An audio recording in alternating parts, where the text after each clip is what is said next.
Hello, my name is Daniel. This here is my cat Ulix, and here, biting my left hand is Max, my dog, my puppy, and I was trying for a long time now to make a video on my recommended books I read and which I recommend, and I came up with about 450 titles selected among all the books I read and that I could remember, that I couldn't, summarize the most of my books. And I started my reading experience, and that's how I learned to read. What picture books were for most kids when they started learning how to read was comic books for me, which in former Yugoslavia in the 90s were comic books called Zagor, Tex Wheeler, Alan Ford, not Alex. This is actually best recollection of a photo I had holding those kind of comics that were popular in the ex-Yugoslavia in the 80s and the 90s that I and my father held in our house, and that I learned reading from. And there were a lot of cowboy kind of comic books and so on and so on. So this is not Alex Ford, it's Alan Ford. And this is how I suppose this is AI, Leonardo AI kind of prompt that I made of how I looked when I was a kid, approximately. So yes, from then on, next most the most important step that happened is when I was almost 8. In the first grade of the primary school, I got my leg broken by a kid. We playing soccer or football, depends where you are. In USA they call it soccer, in Europe they call it football. And my leg was, my left foot or leg was for 2 months almost 2 months in a cast. So the father of the kid who broke my leg, he brought me this nice book with 365 books, stories for each day of the year. And they mostly had like stories and legends and fables by Aesop or Greek, Roman mythology,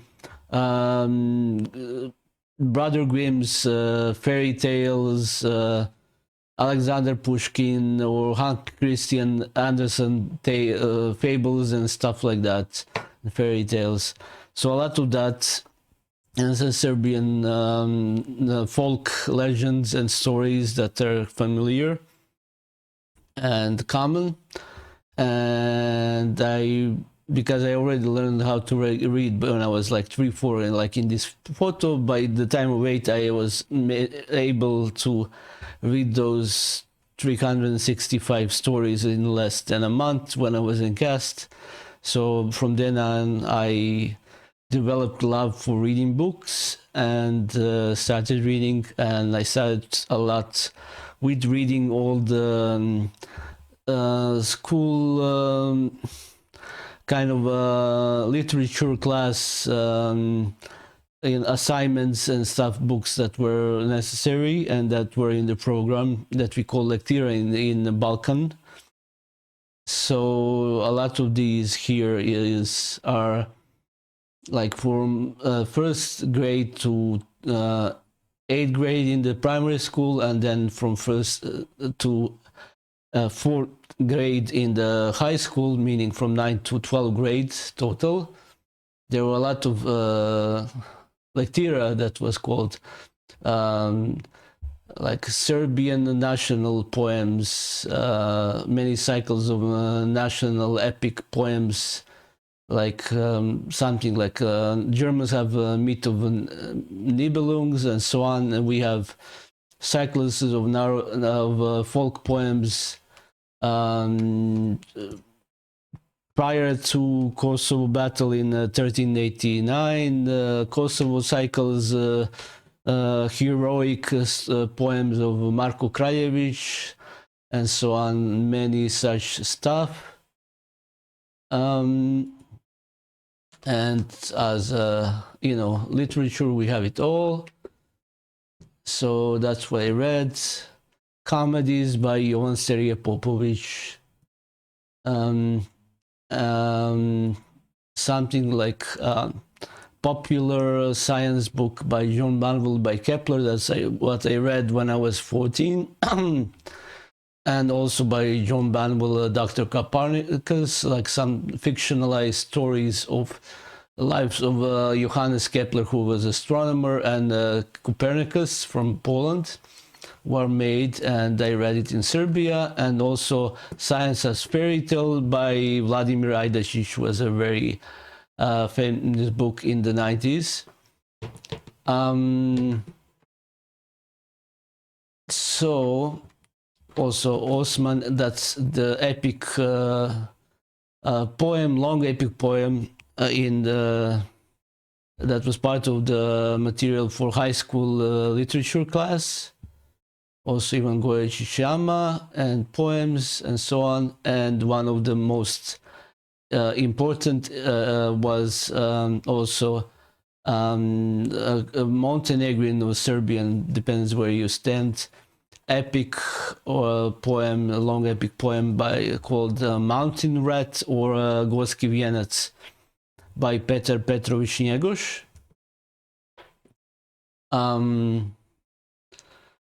Let's see what else. Let's select also some biographies of Nikola Tesla that I read during the years. My friend is also one of my friends is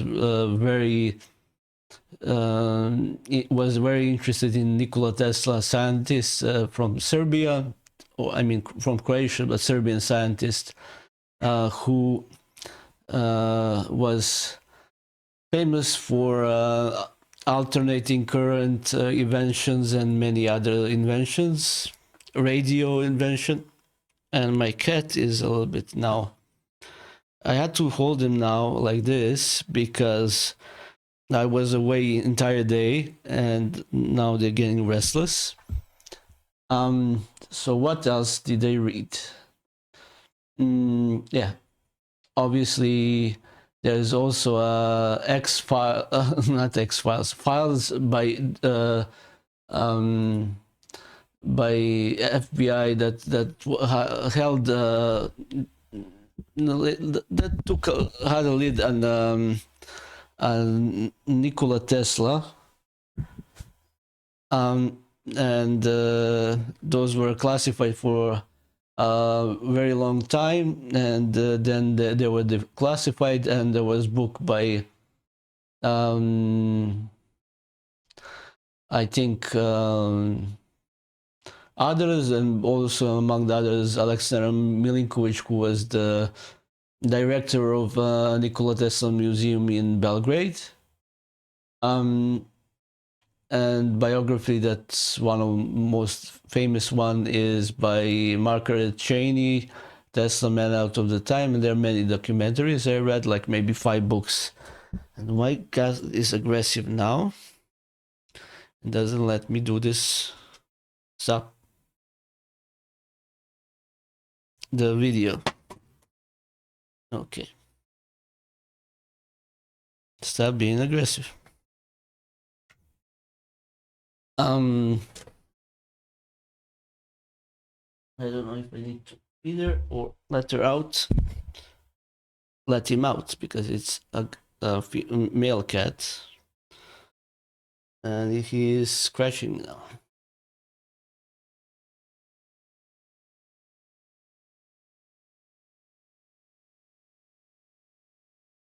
Did you stop? Ulix. Please let me do this video. Anyways,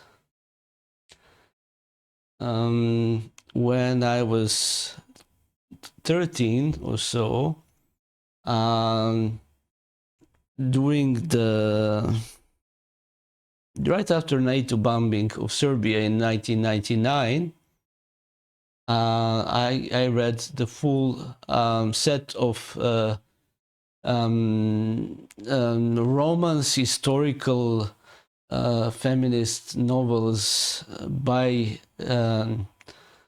Juliette Benzoni called Katherine, and by Anne and Serge Golon, Angélique, and there were like a series, like 5 volumes of parts by Katherine or Katherine, the Juliette Benzoni, and there is like 8 parts by, and that's the like a Serbo-Croatian version by mostly by, it's more Croatian because it was published by publishing house in Croatia called Oto Keršovani, while the original one from France had sets of 13 and 12. So the one that had 8 volumes of Angélique actually was 13, and the one by Katherine had 12 volumes, but in a Serbo-Croatian version from the 80s that my father had in our house, and that he read and bought and read. The volumes were like maybe a little bit censored by communist regime in the 80s, so I get to read only 5 volumes of Katherine and 8 volumes of Angélique, while in the French original there it was 13 and 12. Okay, so I'm just showing you how they looked and how they looked in this is like a recent new version with all 13 parts of Angélique and I guess 12 volumes of Katherine. So what else? So one of the most important kind of literature class material is books by Sophocles, tragedies, complete Greek tragedies, and so on, is Antigonus and Oedipus Rex by Sophocles. And Oedipus Rex by Sophocles was used by Sigmund Freud in his explaining of the sort of psychological dynamics in the family between mother and son and father and daughter, whereas like daughter usually likes father better and son likes mother better, while the same sex like father and son and daughter and mother are many times in conflicts. So it has more than one dimension in it. So what else would I recommend? So maybe something that I read when I was 12 to 18, 18 to 20, some books by Tony Buzan, who is a British kind of who was a British guy. He passed away recently, who dealt in the matter of memory and intelligence and speed reading and so on, and the balance of mind and body. And those books like are very useful for somebody, and also about consciousness and stuff like that. And I was quite interested in those kind of books. This is like some books that are only available in the Serbian, while they are not available in this is like Balance of Mind and Body by Tony Buzan. I'm not sure, I couldn't find the version in English, such version.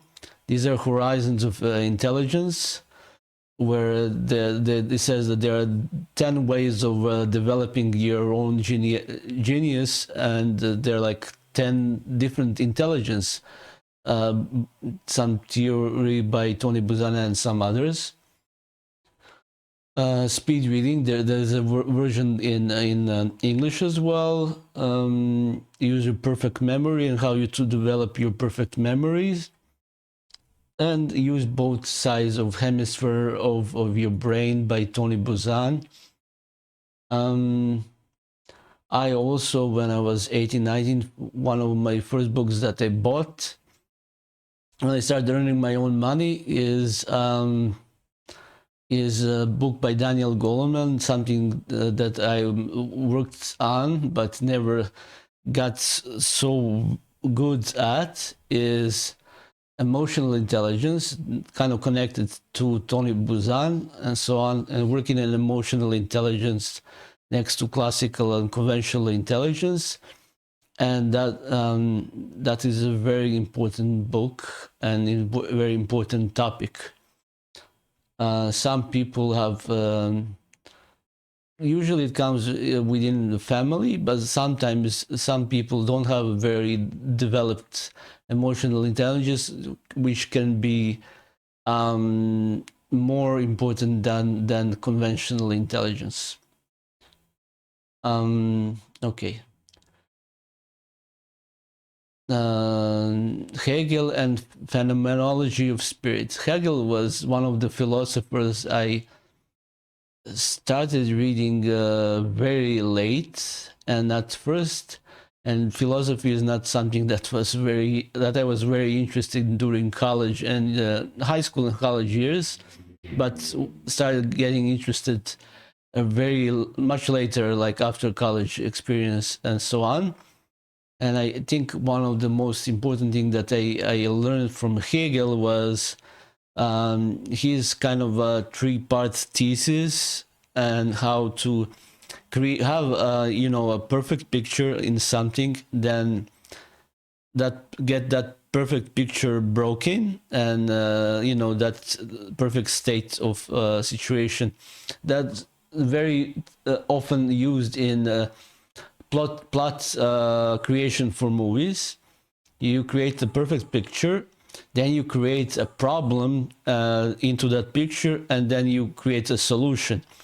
So that kind of a three-part, I'm not sure if I'm explaining that well, but that's something that's very important for philosophy of Hegel. Hegel inspired many subsequent philosopher. One of the most important philosopher left Hegelians was actually Karl Marx, who understood, like, Hegel was very, how to say, very confusing. His writing was very confusing and unclear, and Karl Marx, I guess, decided to understand Hegel in his own way. So there's this theory in philosophy, left and right Hegelians. Book on the Roman mythology, this is something like I explained before. One of the philosophers who I started reading also like during the high school years and then later in life is Immanuel Kant. That was my task, like, when I was in my high school philosophy class, I needed to prepare a lecture on Immanuel Kant. And one of these most famous sayings or topics or themes is rules for happiness: something to do, someone to love, and something to hope for. And his famous critic of judgment, critic of practical reason, and critic of pure reason, a priori and a posteriori knowledge, and Kant on sex, love, and friendship. These are all the stuff I read. Later, let's say, like, I'm mixing all up because I should have probably selected the books into topics and the ages when I read it, but kind of just wanted to get off with this video and explain all the books and things that I recommend reading. One of the high school kind of literature class books that were a must was Epic of Gilgamesh, and it kind of has its ties to creation epics of Middle East, ancient Middle East, and maybe some connection to Bible creation myths and so on, like some Babylonian and Egyptian topics within the Genesis story and how they interact with each other. That's something to, like, most people don't connect those, but within academic circles, it's very much how you call it, a thing. Also, Greek mythology and so on. I explained how I got to it through that book that was given to me by the guy, the father of the kid who broke my leg.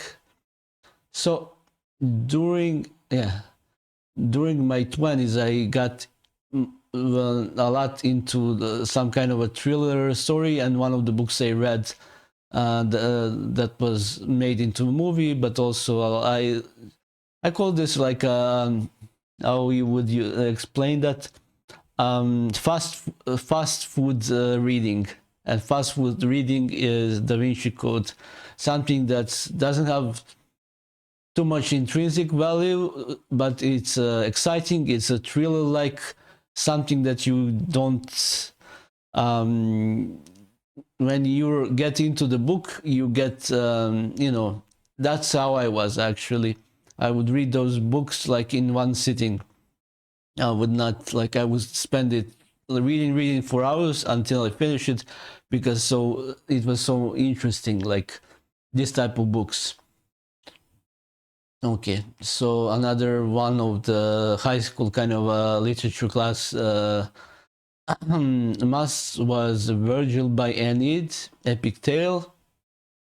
Greek kind of Homer, the Odyssey, Homer, the Iliad, kind of classics. Or Symposium by Plato. That's something that I read in my later years after the high school, after my high school and college education has lapsed. Plato's Symposium is one of the premier stuff in philosophy for somebody who is starting to get and learn philosophy, and philosophy is very important for developing your own voice, for critical reading and so on. So anybody starts with Socrates, Plato, Aristotle, and some others actually, like Plotinus, that are like don't get mentioned with the top philosophers, and maybe also among those could be some other, like Marcus Aurelius and Stoicism and so on, which are not. Stoic philosophy is not kind of a philosophy, but it's very popular nowadays. It's not like classic philosophy, but it's a philosophy that's very popular nowadays during the hard times in the 2020s. So what we have, like Aristotle, rhetoric, and some also Aeneid by Plotinus, and then some popular literature by George R.R. Martin, like The World of Ice and Fire, Game of Thrones stuff, and Lord of the Rings books, for those special kind of nerdy stuff that I would recommend. When I was also in the 20s, one of the religious philosopher from, I think, 16th or 17th century, and who was also a scientist, was Blaise Pascal. And I also learned Turbo Pascal programming language when I was in my I was already 15, 16 years old, and later in the high school. So, and also from maths, you also know the famous Pascal's triangle and so on. So for me, he's one of the scientists that often gets, and also a physicist, who get very often like not being underappreciated. That's the word I was looking for. So also one of the standards in high school literature is Don Quixote, or Don Quixote. That's how they say it in certain Spanish and Ladino circles, by Cervantes. Fighting the windmills and so on, by Don Quixote and his faithful servant Sancho Panza. Something I read later in life is popular, how you call it, history or revisionist history of the world by Jared Diamonds, looking at things that shaped history in a different sense than we usually learn history, and by guns, germs, and steel. Short history of everybody for the last 13,000 years. A regular high school kind of stuff for literature class in Balkan is also Petrarca's canzonier to his what's his I forgot what's her name, the lady he was writing his poems to. Also among those thriller books of the when I was in my 20s, in the mid 2000s, I read Paul Christopher's Michelangelo's Notebook. That's kind of a thriller, kind of a book that's often developed into a script for the movie. Dan Brown's Angels and Demons, John Grisham's The Street Lawyer, and then back to the high school literature. This is all mixed a little bit. Divine Comedy, Inferno, Purgatorio, Paradiso by Dante Alighieri. One of the most famous books of romance. How you call it? Not romance, but humanism and Renaissance period in the Middle Ages in Europe. What else do we have? Oh, here we are to Shakespearean stuff. Midsummer Night's Dream. Also, some parts of the high school kind of a literature class. Favorites by William Shakespeare, Hamlet, Romeo and Juliet, and also this was, I think I read this when I was 15, by Anna Karenina by Leo Tolstoy, one of the greatest novels ever written. And it has like, in Serbian when I read it, had like 1,000 pages, and I read this in 5 days and I loved it. And it was amazing. And both my cat and my dogs are holding still. What a thrill. Okay. Also, The Government Inspector, or by Gogol, that's also important high school kind of literature. It's from kind of a comedy stuff, satirical stuff, by Nikola Gogol. In Serbian we call it Revizor. I don't know how they say it in Russian, but it was part of the literature class kind of must or favorites. Also books by Branislav Nušić, or Alkibiat Nusha. He was a Cincar, one part of a minority in Serbia. and this is like a suspicious face or a person, and he wrote comedies, and he was one of the funniest guys ever. And also his autobiography. And then you had Back to the Primary School and Gulliver Travels by Jonathan Sacks. And then we go back to the popular histories that spun lately a lot by Yuval Noah Harari. I read this quite recently, like maybe last 10 years. I'm like 40 now. So Homo Deus, A Brief History of Tomorrow. Hearts of Darkness by Joseph Conrad. Tale of or examination of crimes of colonialism by Belgium in Congo. How they used Congolese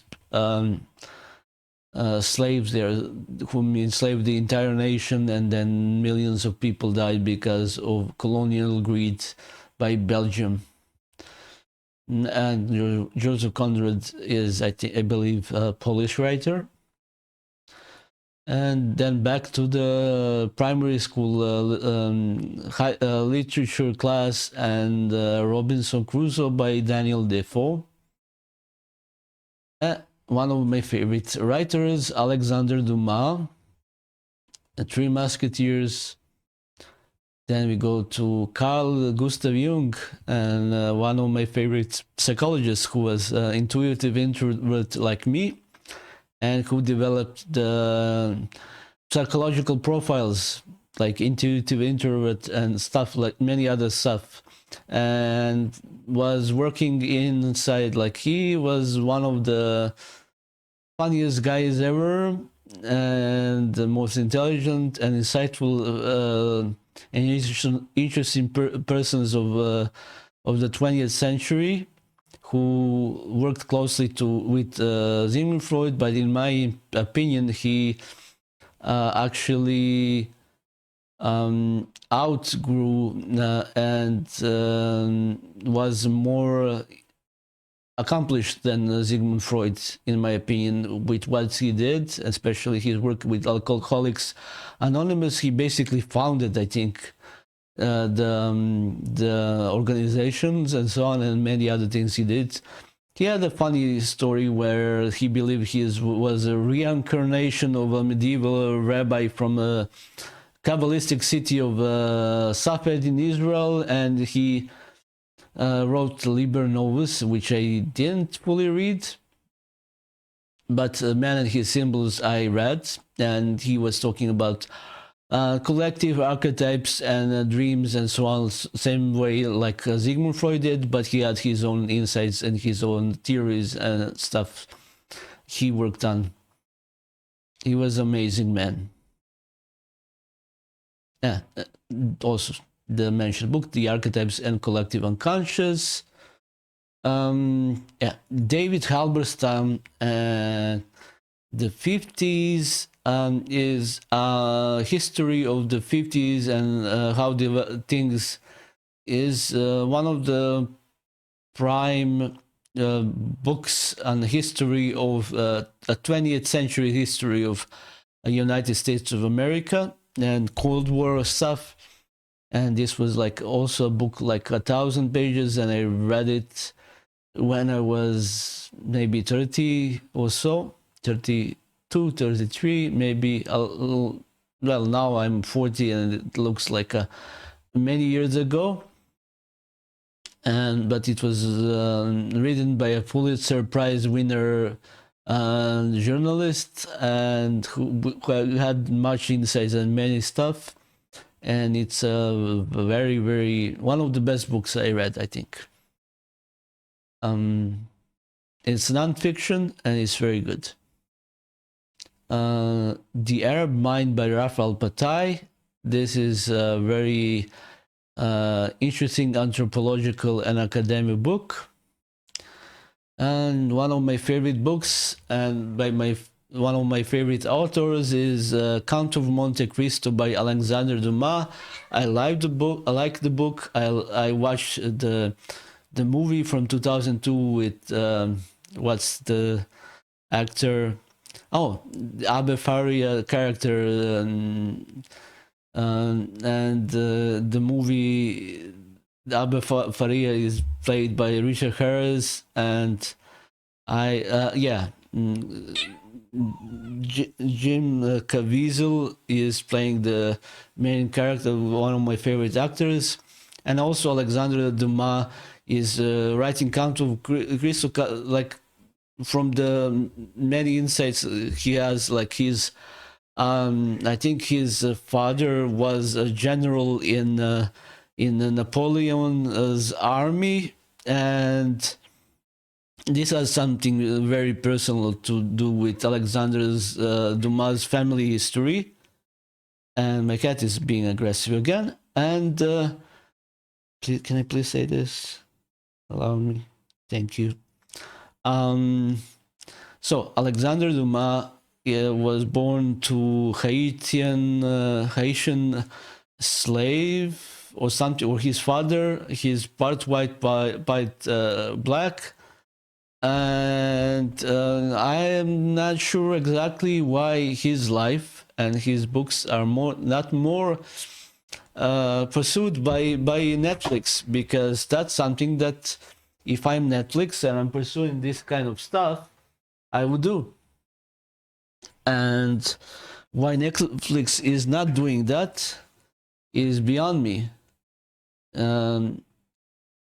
When he is trying to make black many popular Disney character and so on, and is missing and trying to make a lot of revisionist history and put black faces on many of the characters that were traditionally white, like in Vikings kind of a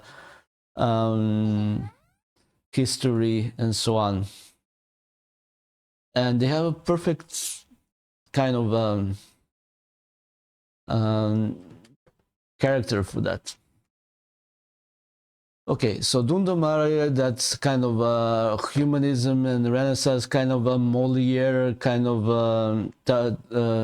Tatif, by Moliere, kind of copycat for Balkans. And then I read the Book of Malutun by Danko Popovic, is one of the, I think, World War I kind of stories.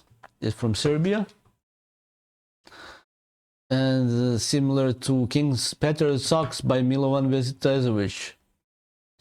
And then we have a book of poems by Stevan Rajković, poets from Serbia, called Gurije.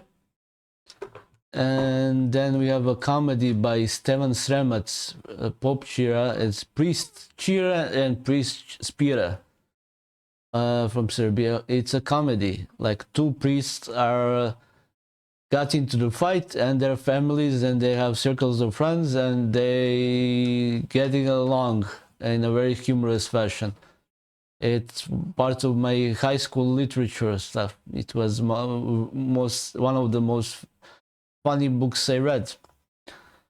And then we go to the good stuff, another good stuff, like by a Nobel Prize winner, writer Ivan Andrić, and this first one is Pasha's Concubine. I think this is a collection of stories. I think one of those as the Tale of the Vizier's Elephant I read when I was like 11 and so on. Ivan Andrić was one of best writers from the Balkans, but also his life was one of the most interesting as part of a legal organization that nowadays many in the United States called the terrorist organization Black Hand, that King the Archduke Franz Ferdinand actually, like Gabriel of Princip, and Ivan Andrić was part of the same organization. Then later in life he became a diplomat, and then he became a Freemason, and then he won the Nobel Peace Prize, and then he got into the fight because he never get married, and he was having a love affairs in Belgrade and so on. And he was a Croat that he identified with Serbia more than with Croatia and so on. He was a very, very interesting character. Yeah, top 3 writers probably: Meša Selimović, Miloš Crnjanski, and Ivo Andrić are top 3 writers from Balkan for me. Maybe Milorad Pavić as well, but Ivo Andrić is one of them. And he also liked reading historical novels from Bosnia, with the teams from Bosnia most of the time. The Damn Yards, Prokletavlija by Ivo Andrić.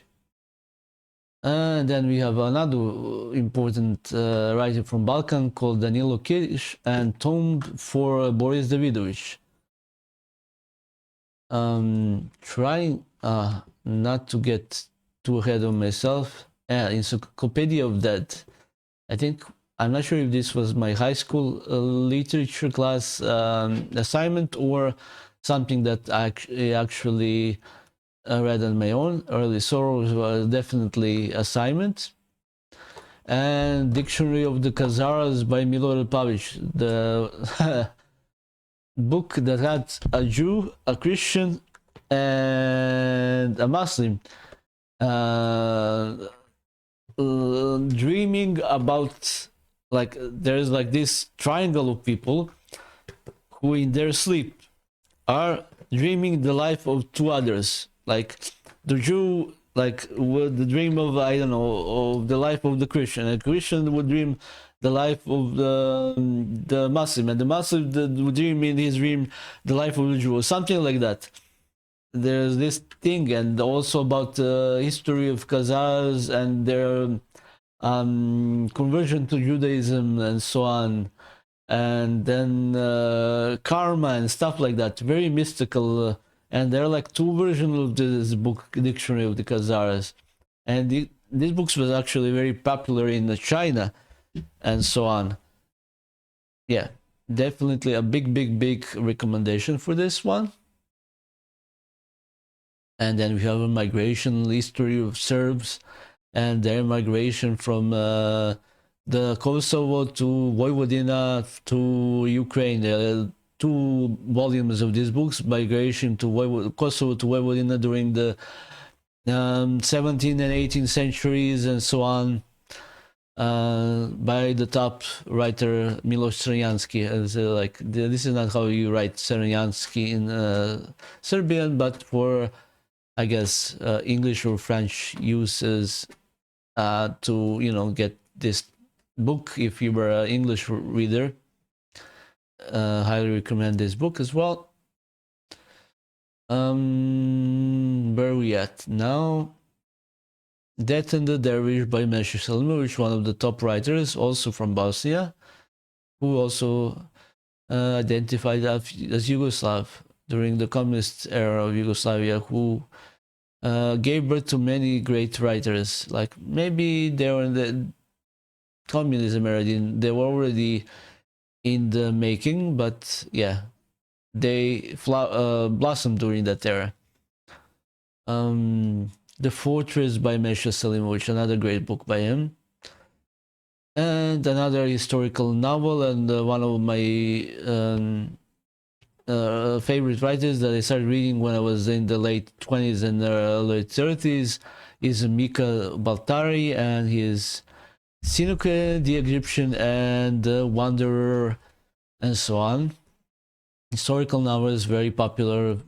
Most of his best works he wrote right after the World War II. A great Finnish writer.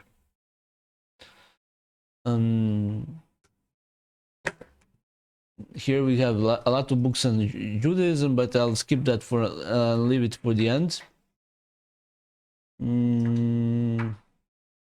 Okay, also Adventurer by Mika Baltari and Sinuke the Egyptian. Okay, here we go. James Joyce, one of my favorite books that actually picked up very recently, last year.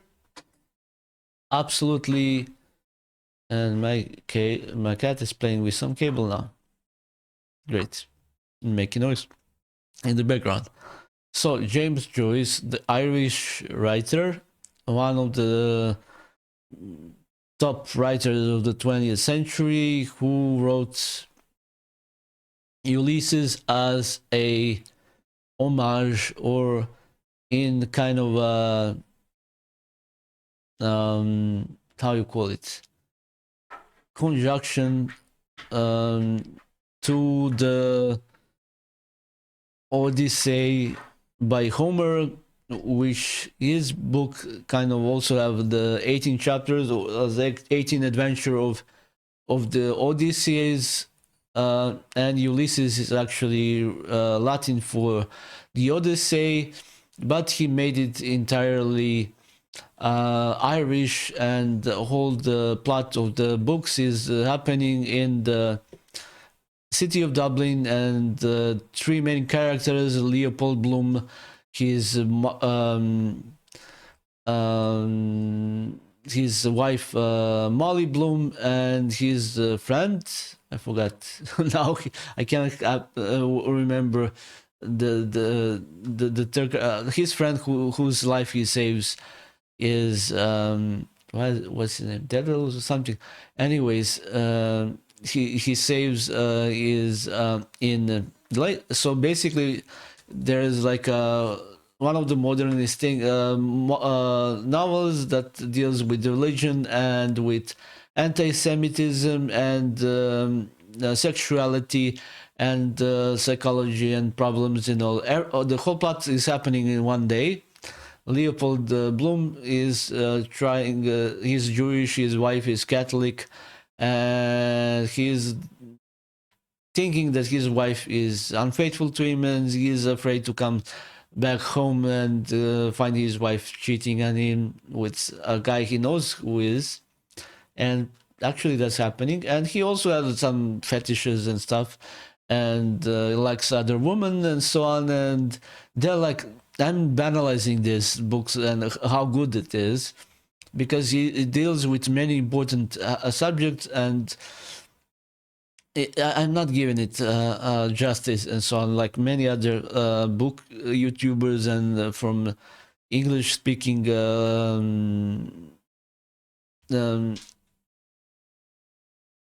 countries, and in English language or in the Russian and other languages made much better videos on this than I can say in like a minute or two about it, but it's one of my best. My favorite books as well. Maybe I'm under like impression because this is the last books I read, but it's one of the top choices, and I would certainly recommend it. And I have some personal notes about it. I actually named my cat Ulix, which is in Serbian for Ulysses. So I have some personal connection to it. But we have to move on, and this is magic of the book. There is no, I don't think there is a publication in English with the magic of the book by Hermann Hesse, who is also one of my favorite writers. And then we have History of Israel from the Rise of Zionists to Our Time, Howard M. Sachar. In my late 20s and early 30s, got very much interested in Israeli history, Judaism, and Maimonides as a philosopher and a rabbi. So those are the topics that actually got very much that many books I read in those topics. And this is probably one of the best histories of Israel, or modern Israel, that exists. And there are like two versions, one from 1970s, and there are like subsequent completion kind of history versions of Howard M. Sachar. This is the latter one, I guess. And then we get to one of my favorite writers as well, Thomas Mann, Death in Venice. One of my top books. It was top 2 or 3 books like for a long time. I would say top, I would say it's top 10 nowadays. Still sits there by Thomas Mann, one of the top German writers of 20th century, along with Hermann Hesse as well.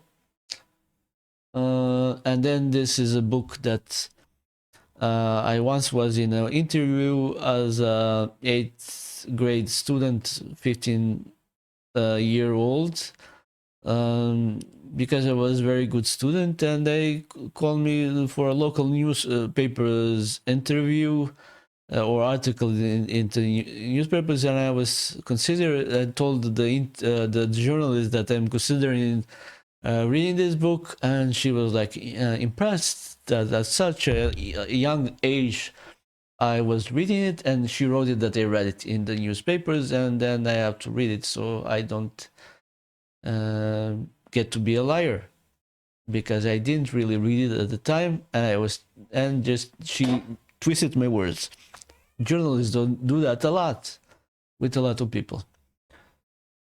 Okay, so where are we at?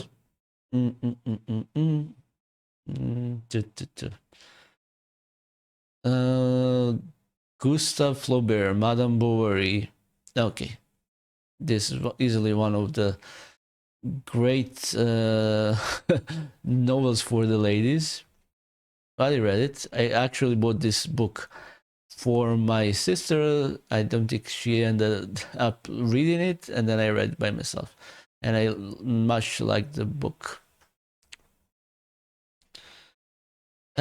And Les Miserables, Victor Hugo, or as in English they would say, Victor Hugo.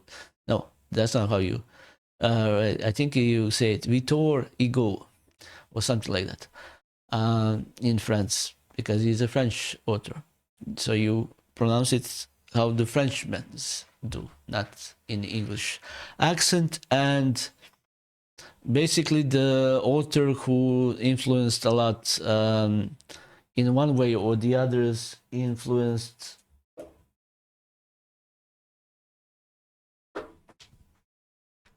my cat is being very, very naughty. And I was out for the most of the day, and she didn't have attention, and now she's being naughty. So Victor Hugo is the one of the top writers of the 19th century, who influenced a lot Leo Tolstoy or Lev Tolstoy, and also Dostoevsky, Fyodor Dostoevsky. And this is probably his best books, and I think, if I remember well from the personal histories and autobiographies, that both Leo Tolstoy and Dostoevsky met in person with Victor Hugo, and or had correspondences and so on. So when you see like War and Peace and Idiot and many and other novels, Crime and Punishment and so on, they are like those are inspired by Les Miserables by Victor Hugo. That's what I heard, at least from the literature analysis, history, whatever. Some like literature experts say that. That's what I heard, at least. Anyways, where were we? We will never move anywhere if we don't start doing this faster. Les Miserables. Okay, another French author, Honoré de Balzac, Pere Goriot, or Uncle Goriot, or Chicha Goriot in Serbian. This is a high school assignment book, and also I think an 18th or 19th century realism of people who come to Paris to make their shot, and then they realize that Paris is not that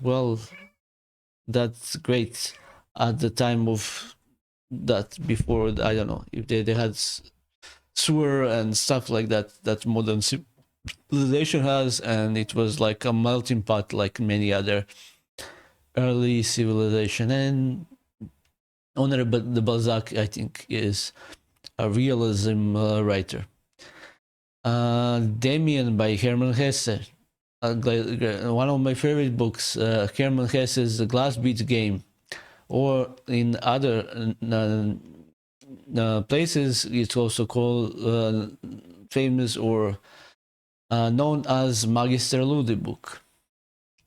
It is sort of it's hard to explain this book. Actually, it's about the theory of knowledge stuff and the theory of game theory and so on, or education theory and many other stuff. Like Hermann Hesse is a very, very special person who became famous for his other books like Siddhartha, which I also read, Narcissus and Goldman, and other books.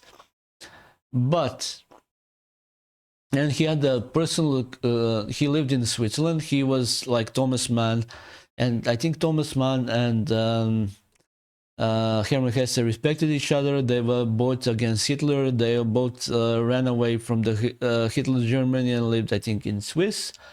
And yeah, Hermann Hesse had a large following of admirers who wrote to him, and he had some 20,000 letters, personal library of people who read to Hesse, and I'm not sure that this included the letters that Hermann Hesse responded to everybody. He had like extensive correspondence with all his writers and admirers, and he was not just a writer, he was intellectual and personal guru and stuff before the internet, before the television and stuff like that. Also one of the most remarkable men to me of the 20th century.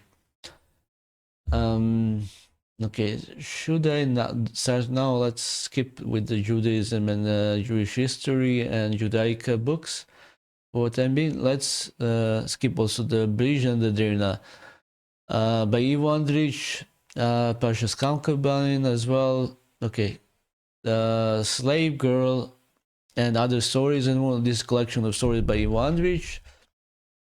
Flavius Josephus, the Jewish War is historical stuff, kind of classics.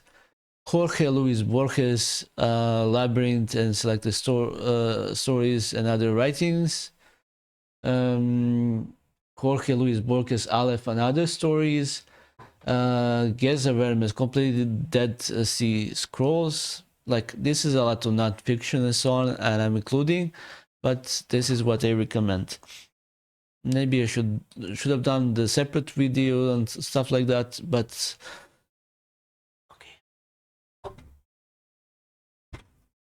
Would you rest? Stop.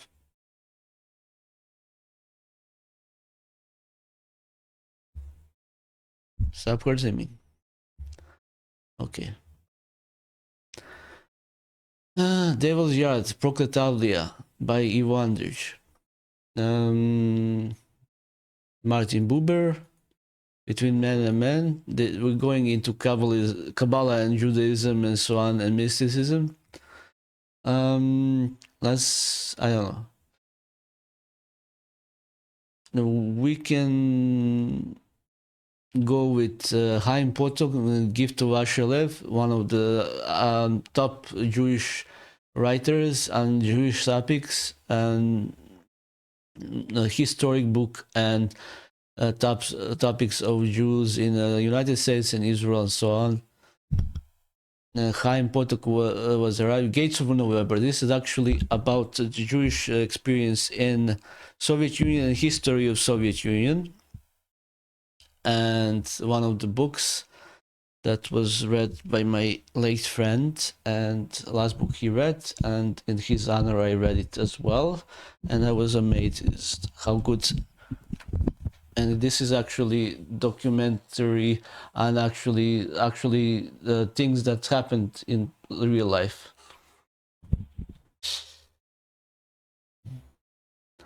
In the beginning by Chaim Potok, Promise, Chaim Potok the Chosen, Yehuda Michai. Actually, no, I think I knew his son, Yehuda Amichai's son, and I had this books actually with you know, personal writings and so on.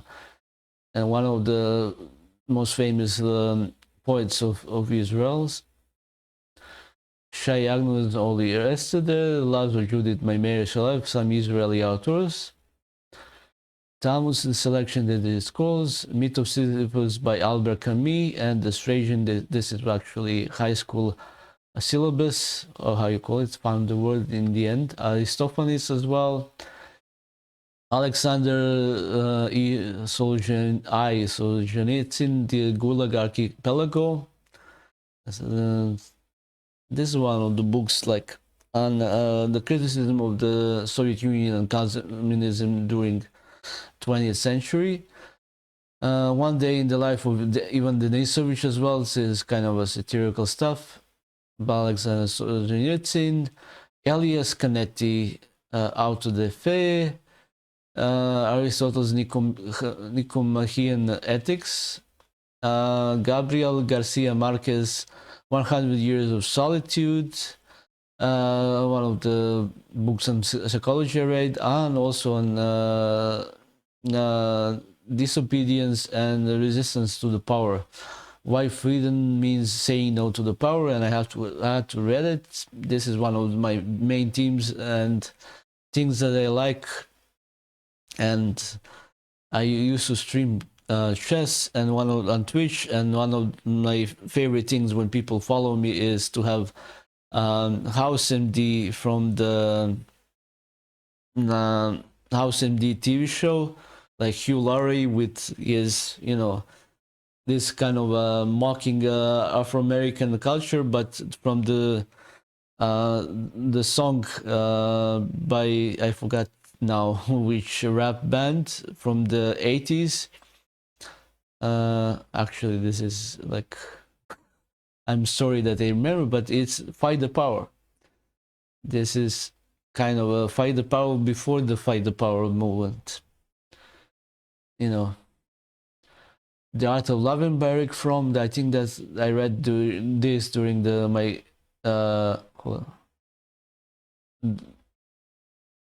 my college years. Eric Fromm and Freud and Carl Jung mostly. And then we have Isaac Bashevis Singer that I read in the late 20s and early 30s. One of the funniest writers ever, and also a Nobel Prize winner. Family Mosket, Power of Light, Conversation with Isaac Bashevis Singer, The Slave, the probably most famous novel by Isaac Bashevis Singer.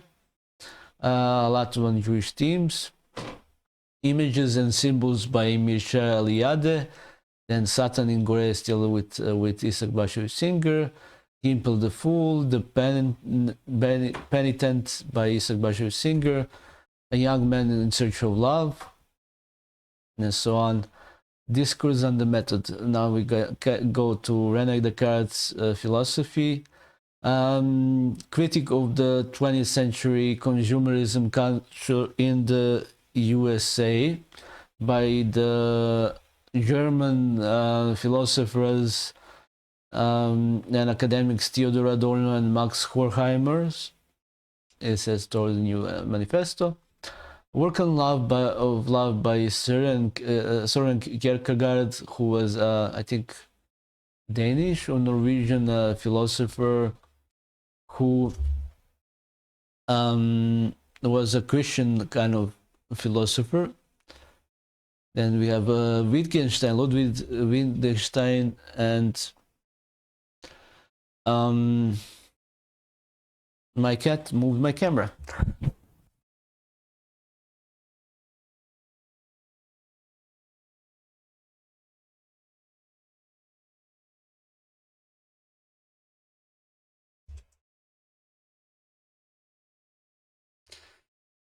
Thank you. Thank you, Ulix. Okay, Ludwig Wittgenstein.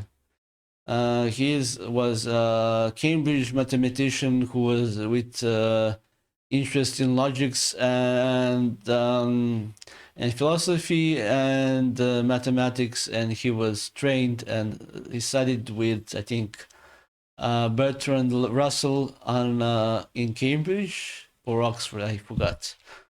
But he was from Wien, he was Jewish and so on, and one of the most important thinkers of the 20th century, in my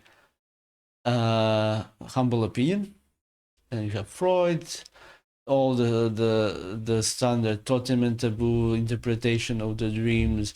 Okay, we mentioned George Conrad already. One of the top German writers of all time, of course, Goethe, The Sorrows of Young Werther. And there is actually a legend that Nikola Tesla knew this. No, he knew Goethe's Faust by heart, not this book. And Faust we get. So basically, Nikola Tesla's memory was trained by his Orthodox priest father, and he liked to show off when he was in student days in Prague, I think. He was gambling cards and playing billiard, like all the naughty stuff young men, the students in the university were doing in those days. And one of the things he wanted to impress other people was to train, to train his memory and keep sharp by, learning entire books with and a lot of stuff with his perfect memory. And then one day he did it. He just showed that he can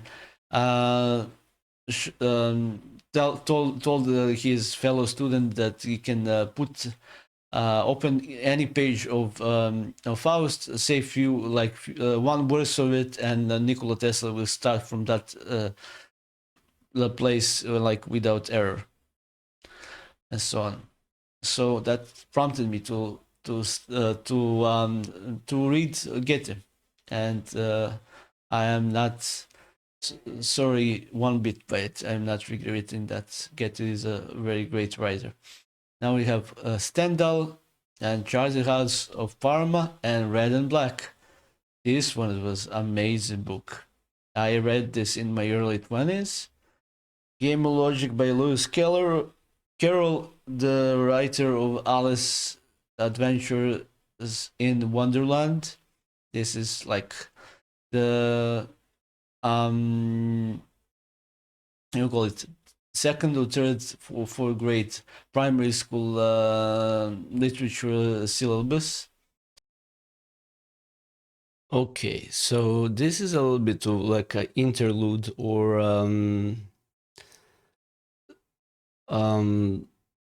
something that I made, a correction from the recording I made a few days ago.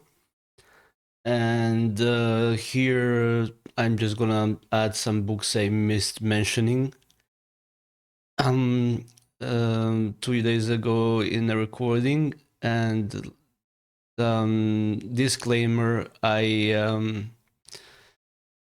was very tired and I had some alcohol, and with a cousin, and so tired and a little bit under influence of alcohol, I made many lapses, and I didn't quite well did the job, but I mentioned a lot of books. But here I just want to, in between the books and the video I previously made, I just want to add number of books that I missed mentioning, and just make overall better video. First of all, yeah, where do you want to start is with a Latin sort of a little book of Latin phrases I read. I don't think I read this same one. I think I read some kind of Reader's Digest kind of stuff from Serbia many years ago. But I like that they had Carpe Diem at the on the back on the cover at the front of the book, which is one of my favorite mottos or Latin phrases. Is Carpe Diem, seize the day.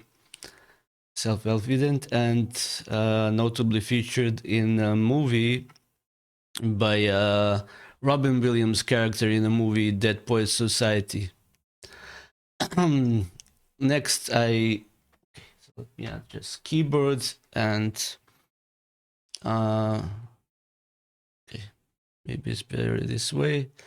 So next book I want to mention is a book Sve zakončica, a ti njet, knjiga sile, utišenje i podrži. This is actually a book in Russian by a Russian psychologist, which is focusing on self-love and importance of self-love and psychological self-care, so to speak, when you're depressed or feeling down and so on. Something to remind you and some kind of methods and ways to help yourself and to bring yourself back up. And it is also a biblical commandment to love yourself, because actually second biblical commandment says that you should love your neighbor, if I'm not mistaken, and if you don't or can't love yourself, you can't love others. So this is one of the most important stuff. Next, I want to mention a book by Ruth Glasner, biography of medieval philosopher, scientist, Gershonite mathematician as well, one of the first guys who used mathematical proof in his writings, and he made very important sort of mathematical scientific sort of discoveries, but because he largely wrote in he was also an astronomer and a biblical commentary, and was he a rabbi? Not probably, but he was a thinker in Judaism, an important one, and somebody who made commentaries on various books of the Hebrew Bible. So quite an important medieval Jewish personality. And next book is book by Sarah Sromsa on Andalus and Sepharad. Andalusia is an area of Spain, historically very important, because it was where, how you call it, Muslim caliphate or Muslim rule in the Middle Ages were, and up there was a blossoming of Sephardic or Spanish Jewry in the Middle Ages, and of course one of the most important ones were Gershonites, that who actually lived in Spain, but his father came from Spain to France, so he's kind of a part of that culture. And Maimonides as well, Abraham Ibn Ezra, and many others. Actually, like a really golden age of Sephardic Jewry was during the Muslim rule of Spain. before the Reconquista and Inquisition and so on, and expulsion of Spanish Jewry from Spain. And this is one of the books that deals with it. Also, the formation of Al-Andalus and so on, by Manuel Martin. This is the book, The Wars of the Lord by Abraham Maimonides, the son of Maimonides, in defense of his father Moses Maimonides when he was attacked, and later when Maimonides passed away. And the next book, also Highways of the Perfection of Abraham Maimonides, who continued in his father's footsteps. And also there is a book that I forgot to mention, Sufism and Sufi kind of mysticism of both Maimonides and his son Abraham Maimonides. I think Ruth Fishbane wrote that book, but I read it, I think, a long time ago. Jewish Pirates of the Caribbean. After the expulsion from Spain, Jews went to the North Africa, to Europe, to Greece, to Ottoman Empire, and some of them went to Caribbean and so on. And there were also Jewish and Dutch and other pirate ships who, and this book by Edward Kritzler is dealing with that. And then we have The Travels of Benjamin Mitudela by Ulix. One of the important, most important Sephardic Jews and diplomats and statesmen and commentaries on the Hebrew Bible was Abravanel, is Don Isaac Abravanel, and this is his son Leon Hebreo, who, when they were expelled from Spain, they settled in Italy, and he wrote, I think, some kind of a type of a Platonic dialogues inspired by Plato, dialogues of love, and I think already started some kind of Renaissance kind of work, but also influenced by Plato. Okay, this is something that I read when I was in my in a school for gifted students when I was 8th grade. Poetry, absurdist poetry of Russian poet and writer Daniel Harms. Yeah, this funny. Was it a story or a poem where he is sitting inside of his dream, then he's dreaming that he's dreaming, then he's dreaming, something like absurdist cycle of events that he liked or writes about something. Oh, never mind. And the next thing that I also, we were reading in that class was Waiting for Godot by Samuel Beckett. And I think I read it later when I was in a part of a high school syllabus as well. Another book, okay, so the two books about Don Isaac Abravanel is his biography, and then the influence of Catholic theologian Alfonso Tostado on the Pentateuch commentary of Isaac Abravanel. Next, a few books on one of the greatest figures of the 20th century, Klaus Fuchs, who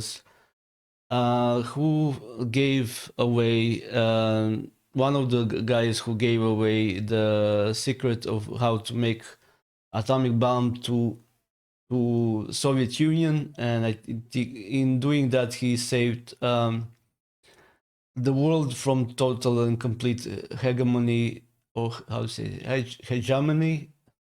How do you say it in English properly? Of United States of America, and it's good that more than one superpower has had the nuclear weapons, so they don't completely dominate all the other small countries in the world. So there is some balance, you know. So Klaus Fuchs served prison for 9 years, and I think he got off well in comparison to other guys and spies and sort of spies. I think they were heroes who did this, and probably he's one of my favorites. I don't like Germans that well, to be honest. As a Serbian who, you know, whose nation suffered a lot of Germany in the World War One and World War Two, and also but there are several German authors and figures that I like Hesse and Goethe and Thomas Mann and some others, but Klaus Fuchs certainly is one of them. I think is more important than Mother Teresa or Gandhi or Martin Luther King, so on, so to speak. And yeah, quite an important person.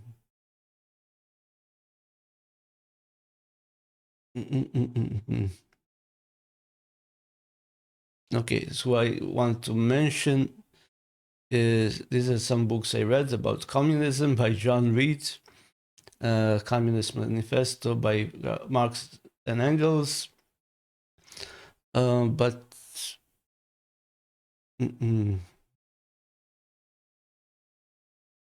okay, so this is the book about legacy of Ethel and Julius Rosenbergs, who were both executed as part of the crew who gave away atomic secrets or how to make atomic bomb to Soviet Union, and they were executed like in some comparison to how easy British and Germans were on Klaus Fuchs. And I think also they're the heroes, and their story should be remembered, and their sacrifice to the world. There, okay. Okay, next books like Serbian folk songs, fairy tales, and proverbs. Like I read most of this in Serbian, but I provide here version in English by Maximilian A. Muge. I don't know how to pronounce this.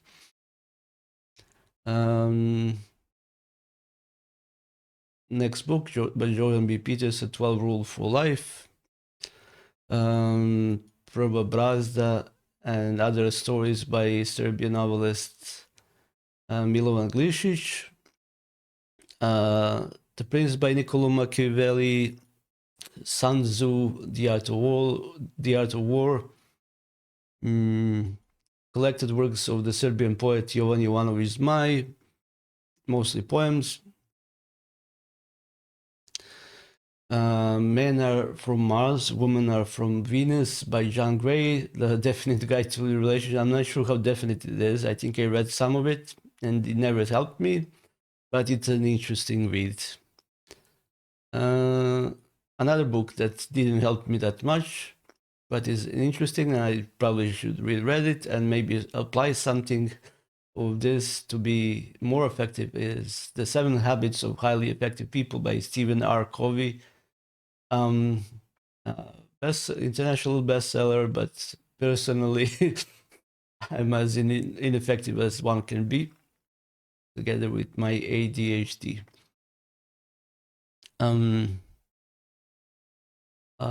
Medieval Sephardic Italian Rabbi Elia Benzoni is Israel and Humanity, and he has also had his reply to evolutionist theory of Chuck Darwin in Origin of Species.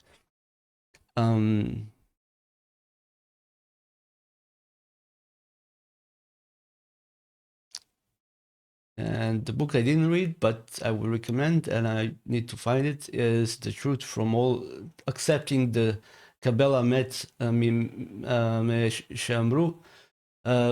It's basically accept the truth from wherever source you can get. Is a work by Rabbi Eliyahu Ben Amozeg. Is Case for the Integration of Torah and Science, and it's translated by Simon Montague, and it's book from 2025, and I did need to find it somewhere. I'm interested in that book very much. I did also went through this workbook by The Great Courses, and it's more like a video course, but it's also as a workbook, and it's CBT therapy, cognitive behavioral therapy techniques for retraining your brain, and sort of another self-help book and therapy that you can help yourself a little bit when you have certain issues in your life. And Mindful Cognitive Behavioral Therapy by Seth J. Gillian. Another interesting, very good book.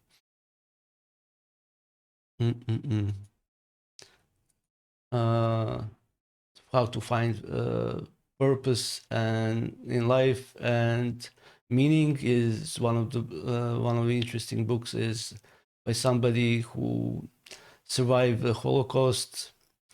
Is a book by Viktor E. Frankl and called Man's Search for Meaning. Another therapy book is by Russian author Alexandra Grieva, Kontakt s telom, Как научить слушать себя, чтоб жить authentically, how to learn to listen to yourself and live out your life authentically. And it's, I think, body therapy book.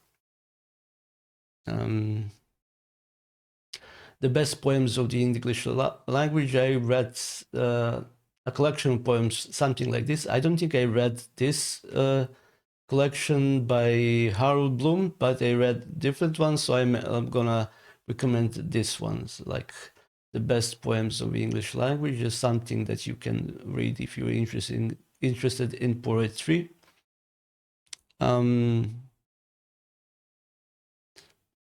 The Oxford Companion of English United States History. I like history, so I read history a lot. All history of the world, Russian history, United States history, Israeli history, Serbian history, and others. Another book of poetry, very good, Leaves of Grass by Walt Whitman. John Steinbeck, East of Eden is a book I read like when I was 22 or something. I think I read Ernest Hemingway's The Old Man and the Sea when I was in high school. I think it's part of a high school literature class syllabus. This I read by myself, is a book that became a movie as well. Perfume, Story of the Murder, Part Existing, very unique and interesting book and a movie. Majesty and Humility, the thought of Rabbi Yosef Soloveitchik. I will get to most of the Judaic books later. This is something I read, like it was a free choice for Serbian literature class. We could pick a book that we want to make like a essay about. We read like a free choice, and I selected this, and I didn't know what about was it, but it was about basically a feminist woman in the 1970s who spoke about her sexuality, her relationships with men, and so on, her own thoughts. and she basically went through men, like she changed the way she changes socks, and she put her experience in books, and she made good money about it. And not sure I would recommend reading that to anybody who was 14 or 15 when I read it, but it was an interesting book for me at that time, and the title was nice, Fear of Flying. Anyways,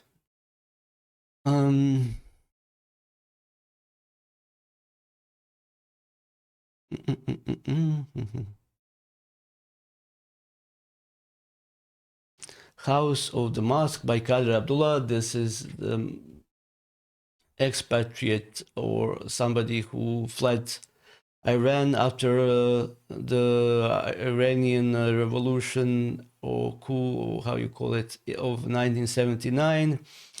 His father was Imam, but this is not actually the guy's real name. This is made his writer's name by names of his friends who were killed by Iranian regime, and it became his pseudonym, and he's in this book that is very good.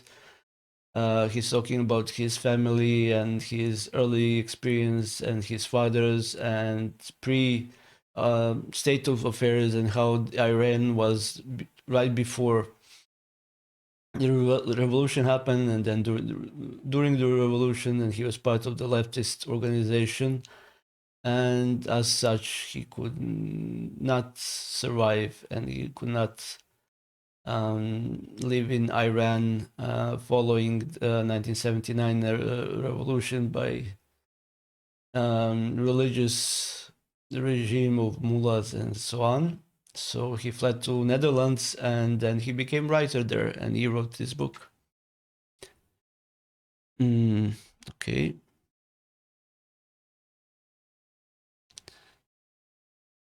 Picture of Dorian Gray by Oscar Wilde, another book I read in my early 20s. Excellent book, of course, by an excellent author.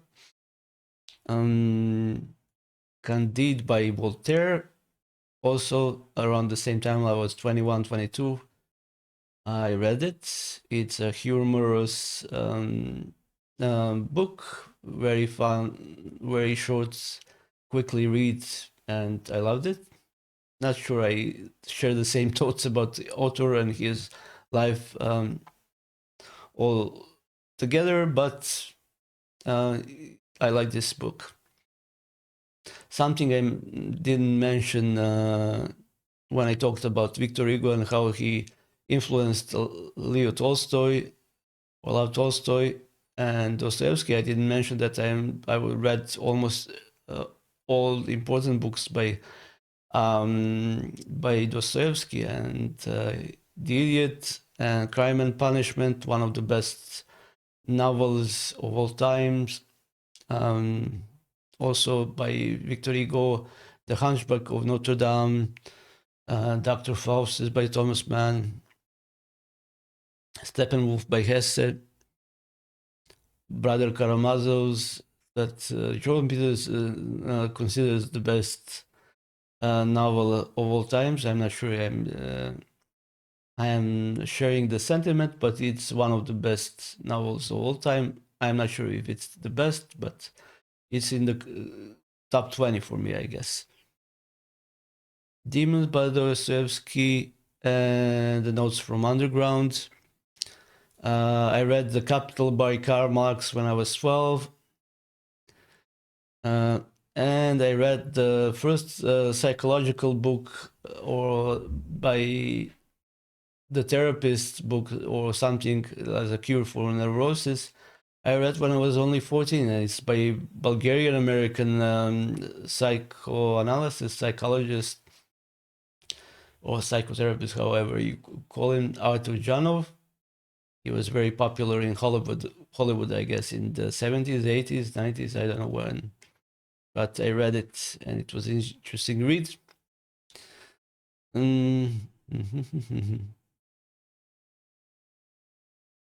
Okay.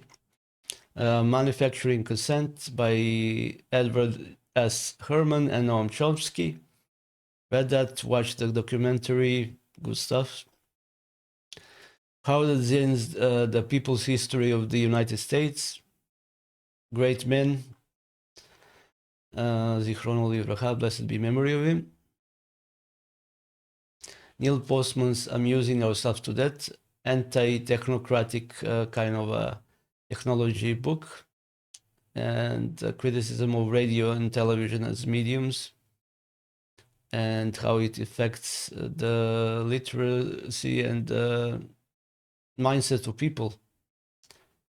Public discourse in the age of show business.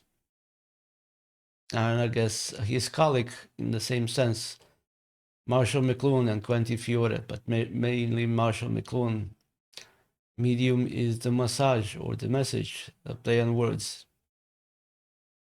John Taylor Gatto, The Underground History of American Education.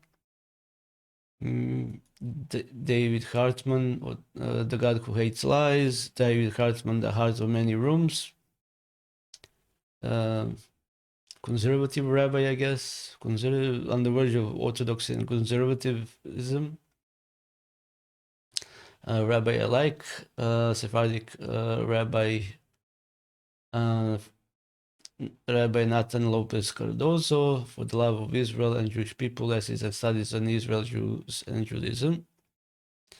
And one of the I think I failed to mention Marvin Fox's Interpreting Maimonides and my books about Maimonides I read. Bustan al-Ukul by Nathaniel Ibn al-Fayoumi, medieval book from, I think, Iraqi or Persian Jews.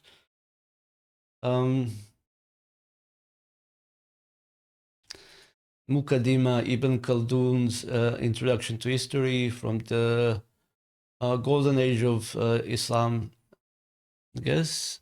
And more books and notorious spy ring. Soviet spy ring during the World War II. Those who shared the nuclear bomb secret with the Soviets, I guess. Newton and the Counterfeiter, The Unknown Detective Career of the World's Greatest Scientist, Isaac Newton by Thomas Levinson. Rabbi's Classical Rhetoric, Sophistic Education and Oratory in the Talmud and Midrash by Rabbi Richard Hidari, one of the best Sephardic rabbis, I guess, nowadays.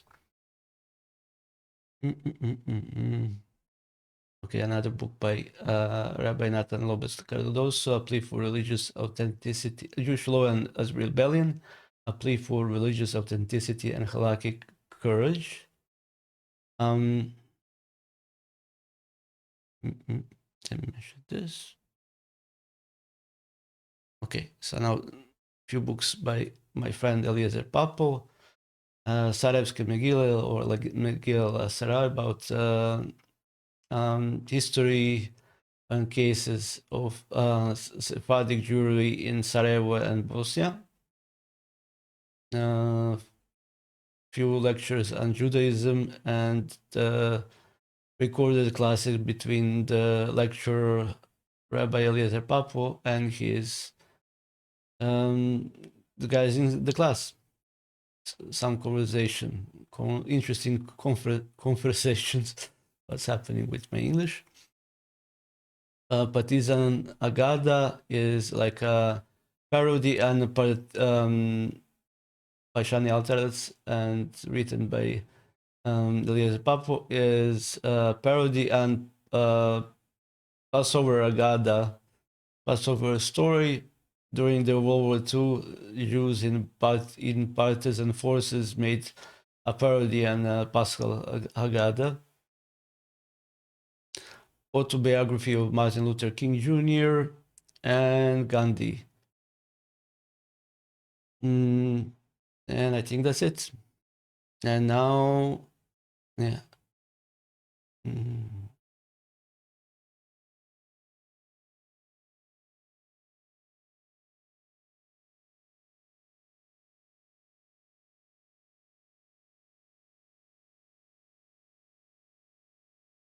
guess, Adventure of Tom Sawyer by Mark Twain. The Ragged Trousered Philanthropist. Wisdom of the Zohar by Isaiah Tishby and Fischel Lahover. Okay, 12 Rules for Life by Jordan Peterson. We said that.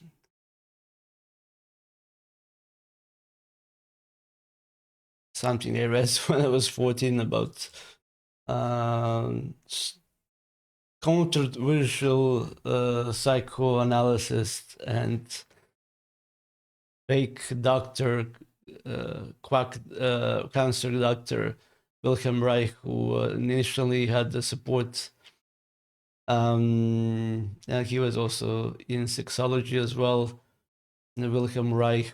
I read this booklet, Listen Little Man, when I was 14 years old. It's his essay on how great he is and why people are not listening, or his I don't know, is this, I am not sure if this was his reply to his critics or something like that, but a very controversial figure. He was born in Vienna. He had some troubled family history, became a psychoanalyst with the support of Sigmund Freud, then moved to Norway, and he had trouble there where he wasn't allowed to practice, I think, psychoanalysis or something, or medicine. He went into everywhere. He wanted to be everything.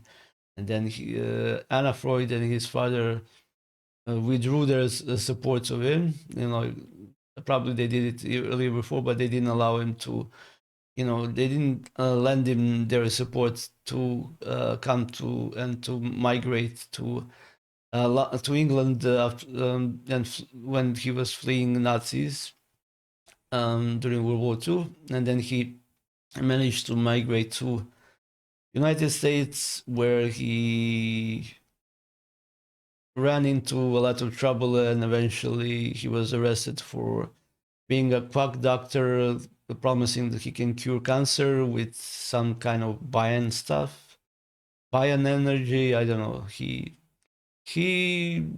had some delusion of grandeurs and stuff like that, and he was a little bit of troubled personality. But I read this and I was like 14 years old, and I was like, what the, heck is it talking about in this book? And my neighbor had this, and I thought it was something interesting. It's like, no.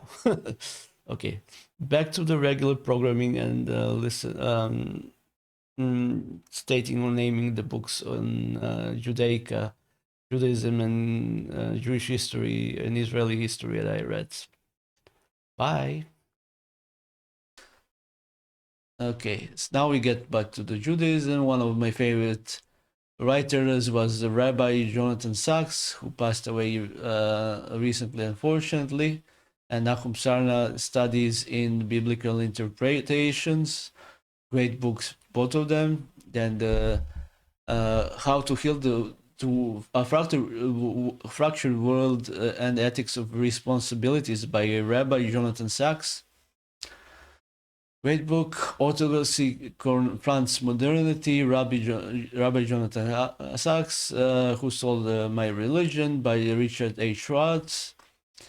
So on. Eliezer Berkowitz, Modern Orthodox Judaism Rabbi, Essential Essence and Judaism, a Struggle. This is one of the histories on Judaism and on the history of 20th century Israel. Struggle for Israel's Souls by Yoram Chazoni. History of Jewish Philosophy in the Middle Ages by Colette Sirat. Modern Orthodox Judaism by Rabbi Menachem Martin Golon, the relationship of the mitzvot of halakhic or religious commandments between man and his neighbor, man and his maker by Rabbi Daniel Sperber. Moran Buchim of the or Guide for the Perplexed and the Rambam of the Torah by Rabbi David Makeover, his interpretation of Maimonides, is one of the top rabbis of all time, and a philosopher and doctor and a logician, and one of the most important figures in Judaism and Jewish history altogether. And I read extensively on him. Was one of my preoccupation and so on during many years. Transforming the World by Rabbi Leo D, who had a personal tragedy many years ago. Yeshayahu Leibovitz, one of the most important Jewish intellectuals of 20th century, who passed away many years ago now. Judaism, Human Values, and Jewish State. Yaakov Noiser, Outrageous God in Israel, Religion and State, Jewish Philosophy by Javier. Well,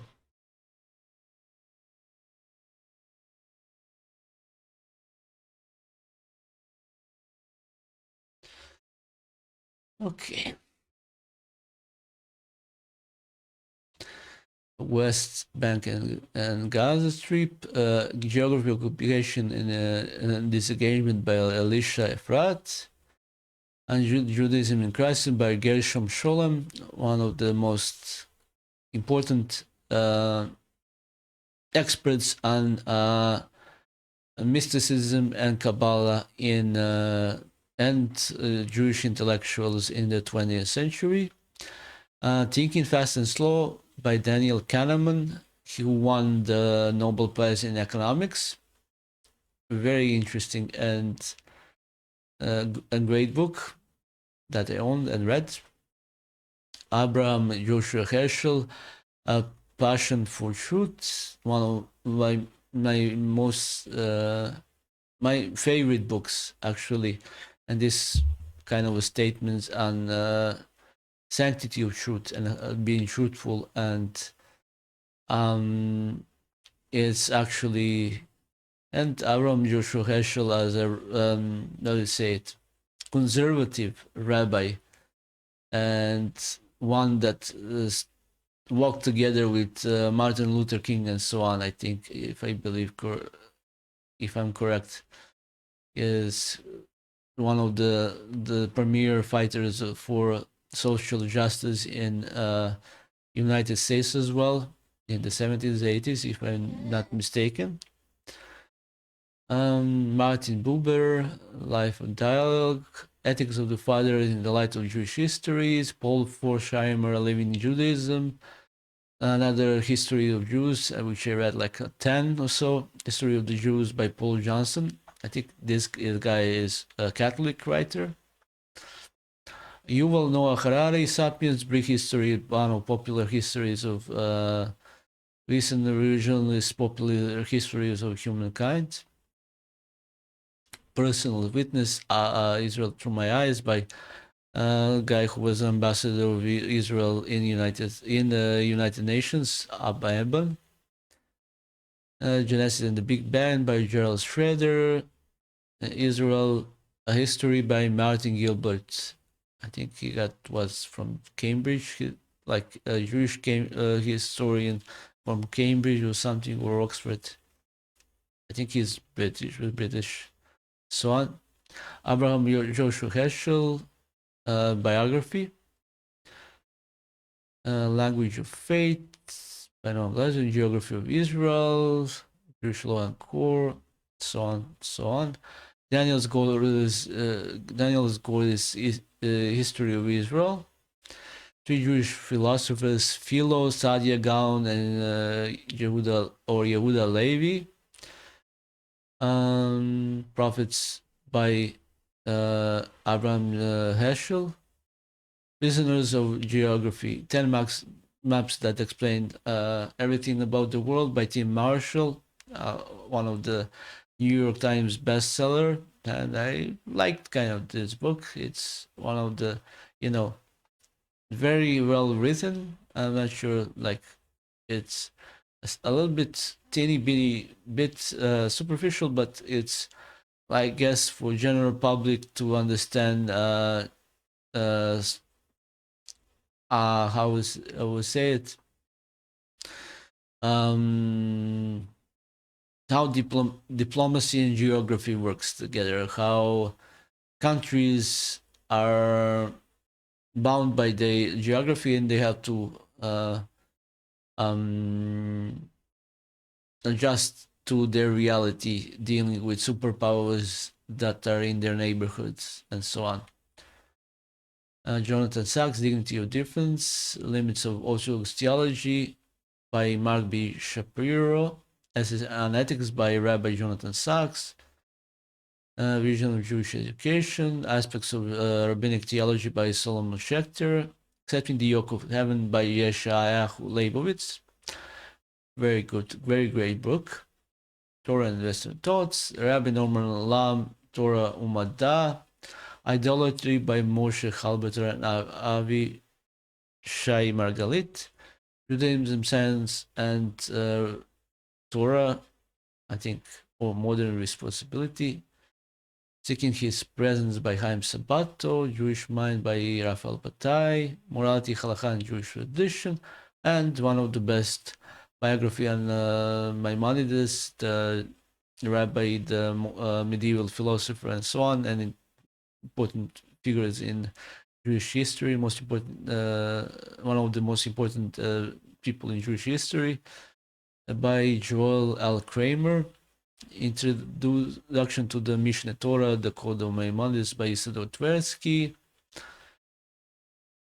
Aspects of Rabbinic Theology. Okay, we went through this. Halachic Mind by Rabbi Joseph Soloveitchik. Worship of the Heart by Soloveitchik. Boundaries of Judaism by Daniel Hartman. Of the Derek by Faranak Margolese. Maimonides and Human Perfection, one of the best booklets on how Maimonides understood one's purpose in life and what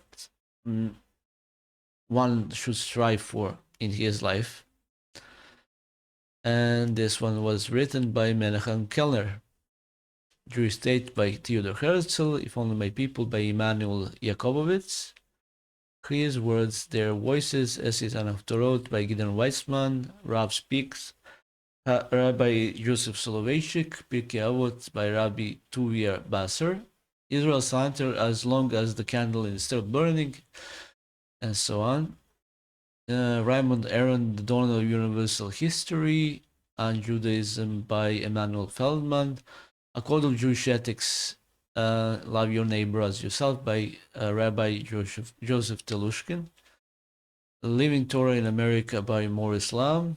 Ethical Writings of Maimonides. Tradition in a Rootless World by Lynn Davidman. A Contemporary Jewish Religious Thought by Arthur A. Cohen and Paul Mendes Floor. Morality, Halakha, and Jewish Tradition. Seeking Good, Speaking Peace by Rabbi Mark D. Angel. Jonathan, I think we had this Dignity of Difference. This one, Days of David Ben Gurion. Living Judaism, Maimonides Commentary on Pirkei Avot. Essential Pele Yoetz, Encyclopedia of Ethical Jewish Living by Rabbi Eliezer Popov, which is a medieval or 17th, 18th century rabbi from Bulgaria. The Commandments by Maimonides. Loving Truth and Peace, Grand Religious Worldview of Rabbi Benzion Uziel by Mark the Angel, rabbi also. Rabbi Dr. Mark the Angel. Voltaires of Canadian Sephardic Jews or Canadian Sephardim by Andre E. Elbaz. Kabbalah, A Guide for Populists by Pinchas Giller. Lonely Men of Faith by Joseph B. Soloveitchik. Contemporary Jewish Ethics and Morality by Louis E. Newman. Man and Beast, A Relation Between Animals in Jewish Law and Thought by Rabbi Nathan Slipkin. Very interesting rabbi. Interpreting Judaism in postmodern age. Rhythm of Jewish Living, a Sephardic exploration of Judaism spirituality by Rabbi Mark the Angel, Halachic Man, Authentic Jew by Ira Bezov and Rabbi Joseph B. Soloveitchik and Rabbi Eliezer Berkowitz. No Other Gods, The Modern Struggle Against Idolatry by Kenneth, I forgot his name, Siskin, I think. Adin Steinsaltz Teshuvah, Ancient Jewish Philosophy by Israel Efros, Lights Along the Way by Rabbi Abraham J. Tversky, The Gush by David Morrison, Jews and Japanese, The Successful Outsider by Ben-Ami Shaloni, winner of Israel Prize, about the similarities of Jews and Japanese in the modern world, or as only two nations who actually had 90% plus literacy before most countries in the world in the 19th century introduced compulsory education. The Jews and the Japanese were almost only two countries who pushed for all the Jews and Japanese to be literal and to work and to insist so hard on education. Pathways, Brief Introduction to the World of Torah by Rabbi Shlomo Wolbe, One Man's Judaism by Immanuel Rackman, Being Jewish by Shimon Hurwitz, Sharansky, Hero of Our Time by Martin Gilbert, Jewish Idea of Culture by Sol Roth, Jewish Law by Louis Jacobs, Introduction to the Code of the Maimonides by Tversky, I think we got that as well, Rabbi Berelwein, a collection of musings and observations, second thoughts, Rabbi Joseph Telushkin, Jewish Wisdom, Ethical, Spiritual, and Historical Lessons from the Great Works and Thinkers, Book of Our Heritage by Eliyahu Kitov, God Your Time by Pliskin, Jewish Mind again by Raphael Bataille, Torah and Reason by Chaim Zimmerman, Hebrew Alphabet by Ruben Leaf, From Beirut to Jerusalem, Thomas L. Friedman. This was, I think, book on the late world, not the current one. I think this was in the 80s and 90s. The book by Thomas L. Friedman about the war between Lebanon and Israel. The Marketplace, Jewish Business Ethics by Meir Tamari. The Synagogue, I think this is about a lot on archaeology and so on, or ancient synagogues and so on. Book of Kings by Bible and Bible interpretation in Judaism, Judaic series. And this is like introduction to the Old Testament from Harvard, actually, I think, if I'm not mistaken, which is also an interesting read. Language of Faith by Naum Glaser, Mishnah, Seder Nezikin, Volume 4. Dwell in the Palace, Perspectives on Eretz Israel by Tzvia Erlich Klein. Rabbi Eli Munk, Call of the Torah, the Mishnah 1, 2, 3, Mishnah Neama Levi studies in Shemot, Exodus, and most of her stuff. I own most of these books. Judaica, Midrash, Neama Leibovitz, first studies in Bereshit, in Genesis, and biblical interpretations. 3 books by Moshe Chaim, Rabbi Moshe Chaim Ramchal, Rabbi Moshe Chaim Luzzatto, the 16th, 17th century important Kabbalistic rabbi from Italy. The Way of God, The Path of the Just, Meselat Yesharim, and The Knowing Heart. a lot of ethical Musar kind of writings and books that are present in most of yeshivot or religious institutions of learning in Israel. Strive for Truth by Rabbi Eliyahu Dessler. Ethics from Sinai. Mishnah, Laws of Pesach by Rabbi Eliezer Malamed. And yes, this is Rabbi Moshe Chaim Luzzatto, Laim Leibowitz, and Rashi, Chumash and Rashi, Biblical Interpretation, the Mitzvot, Radio Tang by Chofetz Chaim, Theology of the Torah of Chofetz Chaim, Ibrahim Torah Insights Guide to Life, The Jewish World. This is more like kind of anthropological history or culture of Jewish people, and Between God and Man by Heschel. Okay, the Chabad's rabbi or Rebbe, his biography in Hebrew. I think this was Rucham Shine in the Stars, collection of lectures, I think, or biblical interpretation on lecture by Rabbi Soloveitchik, Reb by Hirsch, Rabbi Hirsch, in Chagim, the customs and ceremonies of Judaism. Wandering Haim's Potok's History of the Jews, one of the best.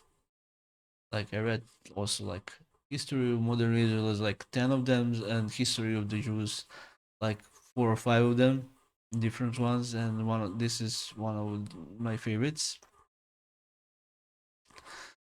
Tzaddik in Our Time, on the life of the Chaim Herzog, I guess, by Simcha. Life of Rabbi Ariel Levin by Simcha, actually.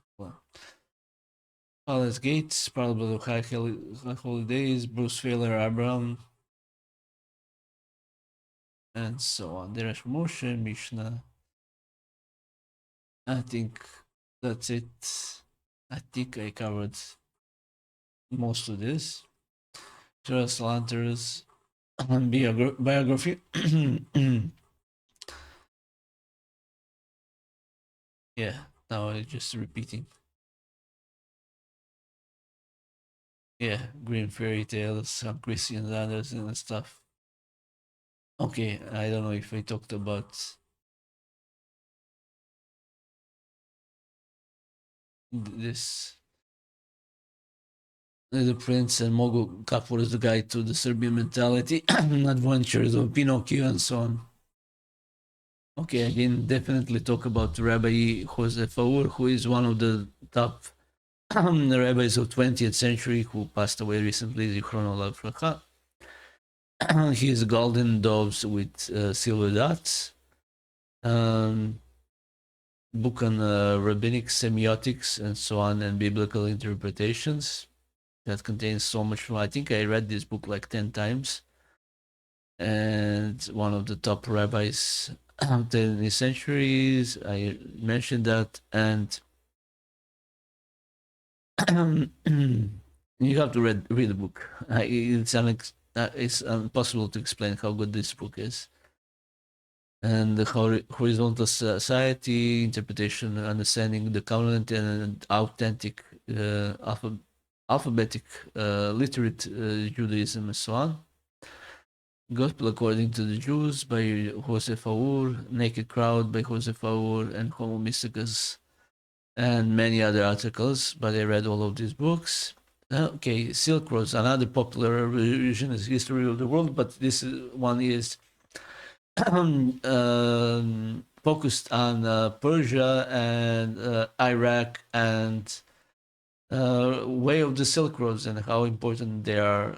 Like, if you following what's going on with Iran and Iraq and Middle East, this is the book for you, and to understand historically how Silk Roads were very important for how you say hubs of world, and how they are essential to world history and destiny of the world.